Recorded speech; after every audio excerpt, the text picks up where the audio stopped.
सोलापूर हद्दवाढ विभागात भाजपची पहिली शाखा सुरू केली. महापालिकेतील विरोधी पक्षनेतेपद भूषवले. 30 वर्षांपासून कार्यरत असलेल्या जुन्या निष्ठावंत कार्यकर्त्यांना भाजपात स्थान नाही. पक्षात नेत्यांची गटबाजी वाढली. पक्षापेक्षा स्वतःला मोठे असल्याचे नेत्यांना वाटणे हे चुकीचे आहे. अशा परिस्थितीत पक्षात काम करणे अवघड आहे. त्यामुळे आमदार सुभाष देशमुख यांच्या कार्यपद्धतीला कंटाळून अखेर भाजप पक्ष सदस्यत्वाचा राजीनामा दिला असल्याची भूमिका माजी विरोधी पक्षनेते आप्पासाहेब चौगुले यांनी पत्रकार परिषदेत मांडली. मी गेल्या 30 वर्षापासून भारतीय जनता पक्षाचा कार्यकर्ता म्हणून कामाची सुरुवात केली. 30 वर्षापूर्वी धुळे सोलापूर भागामध्ये पहिल्यांदा मी भाजपची शाखा काढलो. त्यावेळेला लिंगराज वल्लाळ आमदार होते. त्यावेळेला राज्यात, देशात अथवा शहरात स्थानिक पातळीपासून गल्लीपासून दिल्लीवर कुठंच भाजपची सत्ता नव्हती, अथवा आज जी व्याप्ती भाजपची आहे तेवढी व्याप्तीसुद्धा कुठंच नव्हती. अशा परिस्थितीत तिथं आम्ही पक्षाची सुरुवात केली.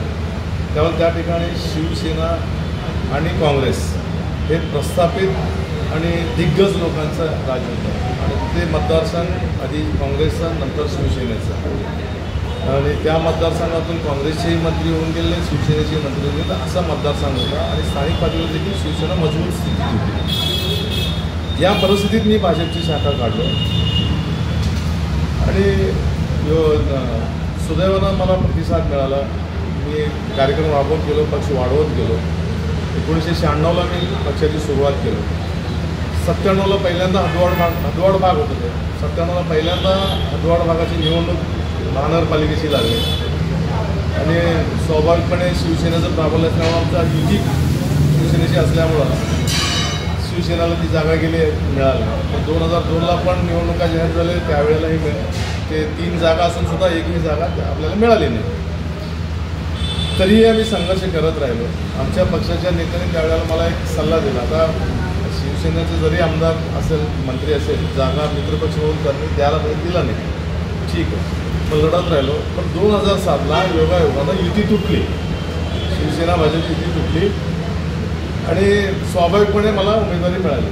आणि शिवसेनेचा 2097चं निवडणूक आणि 2002चं निवडणुकीमध्ये शिवसेनेचाच होता. 7ला शिवसेनेच्या उमेदवाराशी लढून मी जिंकून निवडून आलो. 2017ला 12ला महिला उमेदवार झाला. मग पक्षाने प्राध्यापक मोहिनी पत्की मॅडम यांना शहरातून ह्या भागामध्ये उमेदवारी दिली. त्यांनाही निवडून आणलो आम्ही, म्हणजे मी सगळ्या पक्षाने. त्यांनाही या स्थितीत बाहेरून उमेदवार असेल तरीसुद्धा आम्ही निवडून आणलो. त्यात आम्ही बऱ्यापैकी कष्ट घेतले.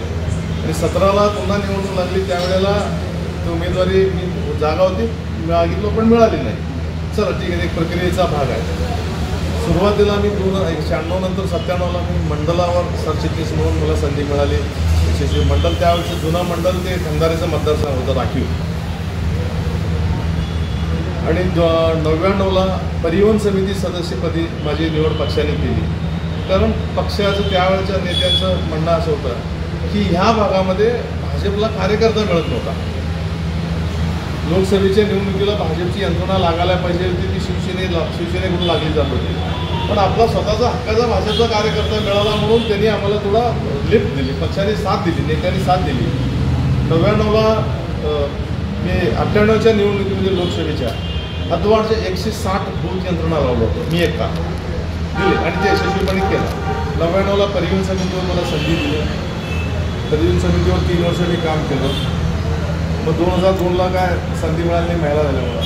2007ला दरम्यानच्या काळात निवडून आल्यानंतर पक्षाने मला विरोधी पक्षनेतापदी देखील मला चांगली संधी मिळाली आणि तिथंसुद्धा मी यशस्वीपणे काम केलं. आणि आपला एक वेगळा ठसा, एक भारतीय जनता पक्षाचा कार्यकर्ता कसा असायला पाहिजे, त्यांची आपली भूमिका काय, त्या पद्धतीने माझं कामकाज सिद्ध झालं.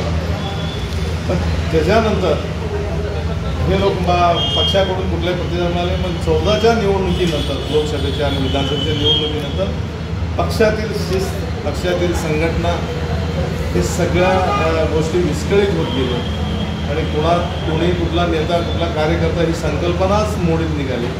नेते लोकांची गटबाजी वाढली. त्यामुळं आम्ही आता पक्षाचं लहान सुरुवात केलो आम्ही पक्षाला. वाढवत एवढं मोठं केलं, स्थानिक पातळीवर केलं, शहरामध्ये काम केलं. उपाध्यक्ष म्हणून मला शहरावर काम करायची संधी मिळाली, भाजपच्या शहर उपाध्यक्ष म्हणून सुद्धा काम केलं. आता या स्थितीमध्ये 2014च्या निवडणुकीनंतर मी भाजपचा कार्यकर्ता हे मी म्हणतो, अनेक लोक म्हणतात, ह्या भागातील नागरिक म्हणतात, पण आमच्या पक्षाच्या नेत्यांना मी भाजपचा कार्यकर्ता म्हणून मानच नाही. का नाही हे त्यांनाच माहीत. कुठल्याही कार्यक्रमाला लांब ठेवलं गेलं तरीसुद्धा कोणी विचारलं तरी निवडणुकीला 1900 निवडणुकीला सुद्धा मला विचारलं भाजपशिवाय काही करायचं नाही. आमच्या नेत्याने कुठलाही प्रतिसाद दिले, आमच्याकडून कुणी आलंच नाही. तरीसुद्धा एक सच्चा कार्यकर्ता या नात्यानं मी पक्षाचं काम करत राहिलो.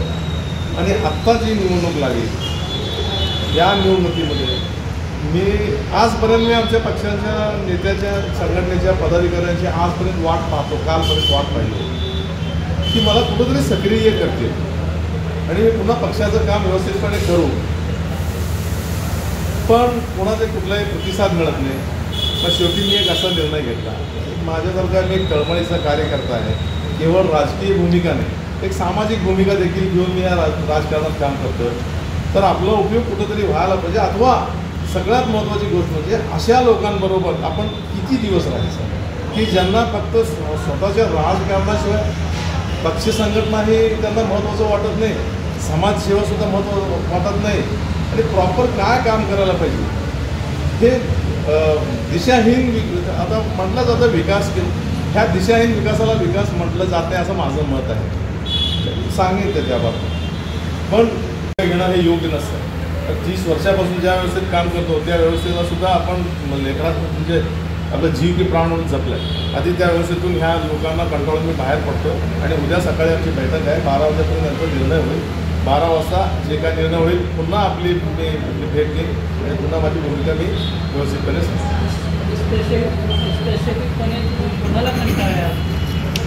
स्पेसिफिकपणे आता सगळं शहर संघटनेची लोक मुळामध्ये व्यक्तिगत दोष काही हरकत नाही, पण ही संघटनेची जबाबदारी असते. म्हणजे जे पदाधिकारी असतात, अध्यक्ष असतात, जी बॉडी ते लोक आमदार हो मी स्पेसिफिक सांगतो, सुभाष देशमुख यांच्या कार्यपद्धतीला आम्ही वैतागलो, कंटाळलो. आता हे कंटाळलो म्हणजे माझं वैयक्तिक विषय आहे. मला असं वाटतं सुभाष देशमुख हे पक्षामध्ये एक पक्ष स्थापन केले, तिथं कार्यकर्त्यांना स्थान नाही, तिथं त्यांच्या कर्मचाऱ्यांना स्थान आहे. त्यामुळे अशा पद्धतीनं जर भारतीय जनता पक्ष जर एखाद्याच्या दावणीला बांधून जर कार्य करत असेल तर अशा तिथं आमच्यासारख्या स्वाभिमान घाट जर आम्ही काम कसं करायचं. आम्हाला वाईट वाटतं, आमचं मन दुखलं जातं. आणि काल परवा कोण आता ज्याचा त्याचा प्रश्न आहे, कोण कुठल्या पक्षात जावं यावं हा भाग वेगळा आहे.